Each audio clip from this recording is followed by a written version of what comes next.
Welcome to Economics. The southern states of Karnataka, Kerala and Tamil Nadu protested last week against the decline in their share from the central tax pool. But first, let me start with an explainer. Under the Indian Constitution, most of the taxes, large ones like income tax, customs, excise, are collected by the centre, but they have to be shared by the centre with the states as per the formulas arrived at by the finance commissions appointed every 5 years. The 16th finance commission has just been appointed. The 15th, that is the previous finance commission, divided taxes between states based on their income distance. That is how poor or rich a state is versus the national average, population according to the 2011 census, and on the basis of demographic performance, that is which states have done more for population control. There are other factors as well. Net, some states like Kerala, Karnataka and Tamil Nadu, which are richer and have falling populations, find their share from the central pool has been declining. Karnataka's share has fallen from 4.7% in the 2015 to 20 period to 3.6%. Kerala's has fallen from 2.5% to 1.9%. You know, from the 14th Finance Commission period to the 15th Finance Commission period. Tamil Nadu's is mostly static. The wrath of these states is that they contribute more to the central kitty but are increasingly getting less and less. CNBC-TV18 is seeking to understand the complaints of the states over a two-part series. We earlier spoke with Mr. Palanivel Thiaga Rajan, the IT Minister of Tamil Nadu. That was the political arguments. Today I have with me the economic arguments. I have with me Professor Sudipta Mundal, member of the 14th Finance Commission and of course an economist, Dr. Pinaki Chakraborty, who was advisor to the 15th Finance Commission and previous commissions, also an economist formerly from NIPFP. In a bit, we'll also be joined by Dr. Ratin Roy, the senior fellow at Overseas Development Institute. Gentlemen, thank you very much indeed for your time. Dr. Mundal, let me start with the political argument that I got from Mr. Palanivel Thiaga Rajan. His primary point was that why can't everything be shared without any conditions? His complaint was that a large part, I mean about 30% or 20% of the total pool comes via grants which tie the states down. He would have preferred the entire amount coming as, shared according to the principles laid down by the Finance Commission. Do you think that will be an acceptable suggestion at all? No, I think in principle, doing the maximum part of the transfers as devolution under the devolution formula on taxes as compared to grants is certainly a better way to go. But some of these grants are also given by the finance commissions, not given only by the states. Okay. So to that extent, those are also informed by some objective criteria. Okay. No, I'll tell you, okay, let me get Dr. Chakraborty's view on this as well. I'm probably not phrasing it as well as PTR would have. His point is that, matching grants more than matching grants have to be made by the states. So, for instance, if it is PM Awas Yojana, you get a percentage from the centre, but you have to put more than that from the states. And there are a whole host of conditions. Even the political advantage goes to the centre because it is called PM something, Gram Sadak Yojana or Awas Yojana. So the argument against grants is that it ties down states both by way of funds and by way of political independence. Dr. Chakraborty, what would you say? Do you think the whole amount, don't give any grants or at the most very minimal grants, everything should be shared as untied funds? Fiscal autonomy is very important for states. Particularly when we look at the expenditure distribution. So state spends around 57-58% of the total government expenditure, taking center and states together. At the same time, there are national priorities where center will have to intervene. And I think it is always an optimal combination of tax devolution and grant that is desirable. And when it comes to sharing of matching resources, yes, that's the question of designing CSS in a particular way, rather than saying that CSS is not at all desirable. Okay. No, So but should it I be, think that question is. sir, should it be 70-30? I think at the moment it is, Dr. Mundal, after the 14th Finance Commission, is it 70-30? The untied versus tied funds, if you please, or grants versus tax devolution? Yeah, the audio remains. I couldn't hear what Pinaki said, so I Okay. have no idea what he said. But basically, you are talking about a very particular component of grants, which are known as centrally sponsored schemes. Okay. Grants have various categories, as I said. Some of these are even finance commission grants. But these are very specific items which are on the 70-30 basis. And there are conditions laid down. And the problem there is that they are not flexible enough. I mean, there's too much of micro designing and detailing being done here in New Delhi rather than leaving it. Now, the condition of Kerala and, say Assam are not the same on, say, the education grant. Okay. However, if you lay down all the details in the center without leaving any flexibility to the states, then that's a problem, according to me. Okay. Okay, let me come to another point where perhaps there is more agreement among at least the non-BJP states. The fact that a large part of the, or a rising part of the pool is coming in as cesses and therefore not shareable. Now, I'm quoting from an answer given by the finance minister in parliament, so I assume the data is above board. This was given in December 2022 by Nirmala Sitharaman.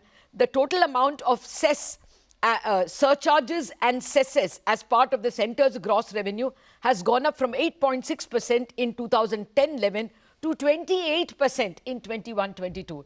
Dr. Chakravarti, is it fair to ask of the 16th Finance Commission that this has to be capped at a much lower figure? Yes, cess and surcharges reducing divisible pool is a concern for the states.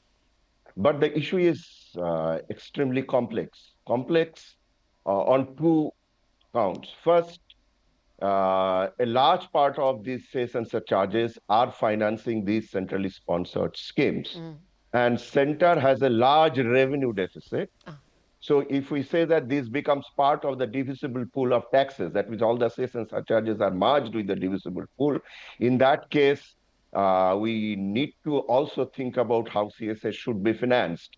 If CSS are then also financed on a 60-40 basis, it can lead to large macroeconomic instability because center already has a large revenue deficit and it will not have the money to finance these CSS. So I think what is most important is to look at how much CSS center can have given the overall availability of resources after giving tax devolution to the states. That's the first point. Second issue is about flexibility to the states as far as CSS fund allocation is concerned. Since CSS is one size fits all, as Dr. Mundal mentioned, I think it is important to create I know there is a small flexi pool available. I think it is very important to create a larger volume of flexi pool where states who have got different kind of fiscal needs can actually pull from these sources, and the normal CSS should go to the states meant for meant for the overall objective of improving say health or education. Okay. So this is these are two issues, and Okay. third issue important in this context is the issue of revenue account versus capital account.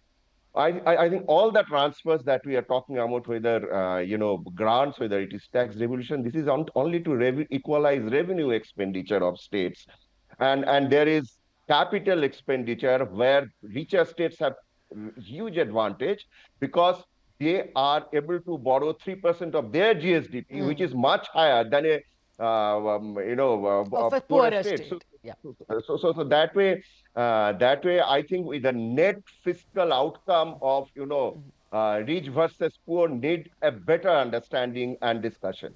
Okay, no, that's a fair point. But they also have perhaps larger states, perhaps a larger population. The states, it's after all 3% of gross fiscal deficit for everyone.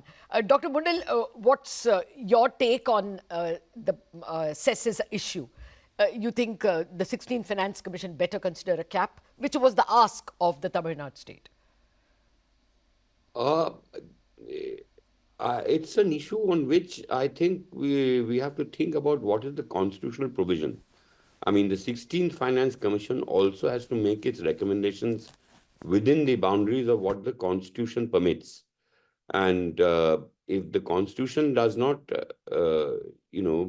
allow putting a cap on cesses and surcharges, then that will be difficult for the 16th if we go that route. But they can certainly make a recommendation that of the total tax take of the center, uh, cess and surcharges should not exceed a certain percentage of it, and the bulk of it should be part of the shareable pool. Okay. The remainder being, as Pinaki was mentioning, to finance the center's deficit. How about having an inverse relation, that if you take away more on cesses, then the state's share of the pool will also increase? At the moment, it is 60-40 in favor of the center. 40% is transferred. If you have more cesses, then it, to that extent, you deduct. A formula like that? Yeah, it can certainly be, but you see, the Finance Commission can't pass jurisdiction about what the center does with the cesses and surcharges. The Finance Commission can only recommend some grants. Okay, fair. It is not within its purview to. But it can, so it can decide how much is shared between center and states, isn't it? The 14th finance, your commission made it, of the shareable pool. The cesses and surcharges outside the shareable pool. I agree. But can you all recommend a large, can the 16th commission recommend a larger share to the states versus the center from the shareable pool? It can certainly say that because cesses and surcharges have gone up so much, and 20% is not a small amount, that, therefore the shareable pool proportion can be raised. I would personally like to see things move in that direction, with the share of cess and surcharges being reduced. But I understand that there is also a fiscal deficit that needs financing. But then one can't talk about this in isolation without looking at the expenditure priorities. Are all the expenses being made appropriate, or should have cuts on the expenditure side to reduce deficit, and not just focus on raising cesses and surcharges? Okay. Dr. Mandal and Dr. Chakraborty, thank you very much indeed for shedding more light on how we should think about the sharing of resources. We will wait and see what the 16th Finance Commission has to say. We'll take a quick break. Thereafter, we should be getting Dr. Ratin Roy of the Overseas Development Institute for his comment on how the resources should be shared.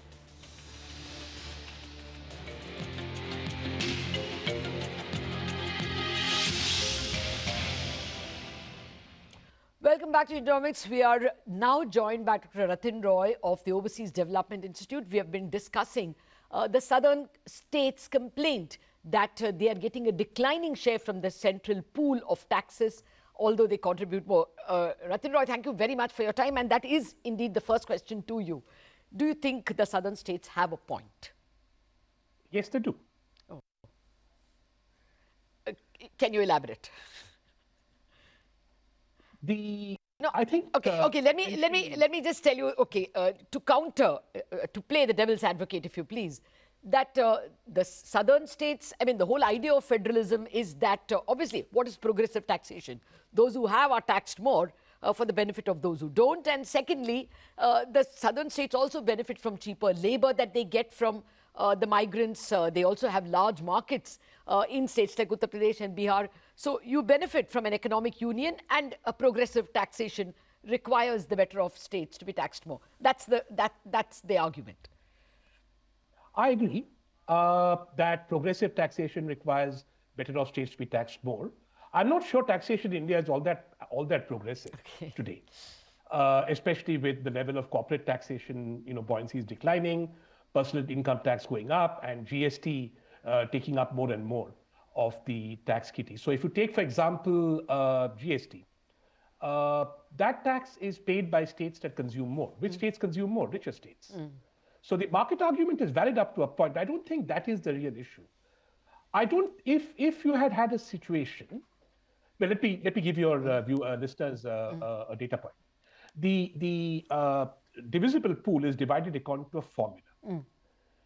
Since the last 40 years at least, the largest element in that formula, the largest weight, has been given to the inverse of the per capita income, not the population, to the inverse of the per capita income of a state, which means the poorer you are, the more money you get as a state. Now, that would have been fine if two things were happening. If the divergence between the per capita incomes of rich and poor states in India was narrowing, and if, as in the European Union or in the United States or in any other federation, the majority population states were the richer states and the minority population states are the poorer states. That is not the case in India. The vast majority of our population is poor and they live in the poorer states. And the minority of our population that is rich lives in the richer states. And actually, declining fertility is only a consequence of this divide. Rich states are, rich countries have lower fertility. Rich states have lower fertility. Now, in these circumstances, unless one has a value proposition saying this is going to change and that prosperity is going to come to these poorer states, we are effectively talking about transferring resources to them in perpetuity to compensate them for their failure to develop. That, I think, is not going to be acceptable anymore. It is quite remarkable, in fact, that it has been acceptable for 70 years. I worked in the 13th Finance Commission. I was the chief economist. And I noticed state by state, even Mr. Modi's state, Gujarat, which normally sort of grudges giving other states money. No one made the argument that this was wrong. The argument only was we have poor people in our state too, or why is there no progress happening there? Nothing more than that. So I think the problem is this. The failure of India to develop its Hindi heartland is being compensated by transferring revenues from rich states to poor states. This compensation does not solve the problem of the Hindi heartland being poor and populous. And that is why what states, I think, are objecting to is why use this transfer to compensate and actually not tackle the problem. And we see no evidence whatsoever that this problem is being tackled. Well, there was a counter argument to it made by somebody, I think a journalist, saying that if you looked at the per capita devolution of the key states, then some calculation he made pointed out that as of 21-22, the devolution to Andhra is 14,000 rupees per person, whereas for Uttar Pradesh it is actually 9,000. So if you take a per capita, if you take the overall, then it's yes, 2 lakh crore for Uttar Pradesh, in a certain year, and that equals the devolution to all the southern states put together. But if you looked at it in per capita terms, it doesn't look all that iniquitous. But the other argument that I wanted to present to you, Ratin Roy, is whether, the two other big arguments that the states are making don't take away so much in the form of cesses and surcharges. Yeah, that's a no-brainer. But everybody will take away money from cesses and surcharges because the center is broke. Tax buoyancy has been around 1 or slightly greater than 1. Our capital expenditure, the center makes a big noise about having increased capital expenditure. If you look at the numbers, capital expenditure done by the center has only compensated for declining capital expenditure by the central public sector organizations. So the budget is running round and round in the central government to stay in the same place. There is a devolution which the center has accepted, but because it is broke, it keeps on looking for money. That is one. Second, because of this compensation problem, because effectively the central government is no longer a development state. It is constantly compensating people for the failure to bring prosperity to their lives. Otherwise, why would the biggest component of revenue expenditure of the center be feeding 800 million people? Is that really the business the center should be in? Is that not something that by now a prosperous India, new India, Viksit Bharat, Atmanirbhar Bharat, Amrit Kal should have achieved? So if the center is using money to compensate, then obviously, as a matter of arithmetic, per capita transfers will be larger to states which have more population and poorer people. The point is to stop the business of compensation and not to and to get prosperity happening. And because we are failing to do that in the majority of our country, we are getting these fiscal tensions. Well, in a way, you can't make people wait for India to get developed. Food is too urgent a need and it has to be provided. So whether it is right or wrong, whether it is financially right or not, it seems to be morally a thing to do. Okay, so cesses is something you would think merits a cap, though a little before you came in, Dr. Mundal was pointing out that maybe the Finance Commission may not have the constitutional authority to say that cesses have to be shared. It could be something the Supreme Court will object to. What about the other argument that PTR was making in another show, that give us more untied funds let the tax devolution be less through the central sponsored schemes and the grants, let it be more through untied taxes shared. Fair point? No, that's a technically fair point. But PTR is a politician, and he knows as well as I do. The trouble is, in our political system, suppose the central government fulfills its core functions well. It runs the macroeconomy well, which it doesn't. It regulates the financial sector well, which it certainly doesn't. And it runs the railways and defense effectively. Jury's out on that. Okay. Will they actually get any credit in the elections for doing that? The credit comes from a my-pop culture. I gave you health, I gave you education, I gave you... So therefore, what happens is that central governments, including Congress, it's not just BJP, Yes. both of them, tend to start tinkering and interfering in things where they can claim credit for making lives of the people better in this kind of retro Annadata fashion. Okay. All right. Yeah. So it's because we lack a modern government, and we have a government that gets electoral mileage, or so they think, on symbolism, that we have this challenge. Now, a real government really interested in development certainly would be providing untied resources. Okay. And on the point of the food, I completely agree with you. But that is exactly my point. 75 years after independence, the majority of my population is so poor, I still have to subsidize their food. Yeah. That's an indictment on our development process. Absolutely. And something we have to reflect on as part of the discussion on fiscal federalism. Okay. We can't view the two in isolation. Fair point, sir. Fair point. I mean, 55% is what it works out to, 80 crore people out of 140 crore. Well, just a final point, have to wind up. What would your suggestions or asks be of the 16th Finance Commission? One, given that they don't have a member from the South, Okay. they will have to demonstrate more than usual that Caesar's wife is above suspicion. Okay. We in the South and the West will be watching them like a hawk. Okay. Okay. We do not have any credible reason to believe that arguments of political economy, which are going to inform, as I've been trying to say, the Southern arguments are those of political economy. They're not those of fiscal capacity, fiscal need, all the usual technical plumbing stuff. So if this Finance Commission sticks to technical plumbing and does not address the political economy and does not consult, then I think there will be an issue. I think the center has given them a fantastic terms of reference. Normally, their terms of reference of finance commissions are full of garbage. Do this, do that, do 85 things. This time, miraculously, they've been told to concentrate on their core function, which is the vertical and horizontal devolution of tax revenues. They should focus on that, and therefore they should not shy away from political economy problems. That is my first recommendation. The second is not to be scared that the recommendations be rejected, and thereby to gain credibility for the institution, which is lacking in almost every institution in India nowadays. Let me give you an example of the cess. I agree that you cannot constitutionally sort of put a cap on cess, but you can define the divisible pool as follows. You can say at current levels of cess, let's say, the divisible pool will be 41% to the state. Okay. If the percentage of cess goes up, then the divisible pool will automatically go up by 1.5. So you could have a sliding formula. Yes. The center may reject it, but then it is on the onus is then upon the center to explain why they rejected it, and the Finance Commission would have done its institutional job. Okay. Institutions should not anticipate constitutional strike down. They should do their job with the public interest in mind, and I do hope this Finance Commission will do it without being too parochial. Oh, it was... But they must remember that their composition already is giving rise to considerable disquiet in the South. Out of time, sir, but great suggestions. We hope the 16th Finance Commission is listening. Thank you very much indeed for joining us. To quickly wrap up on this edition of Indianomics, thank you very much for watching what I thought was an extremely informative last half hour.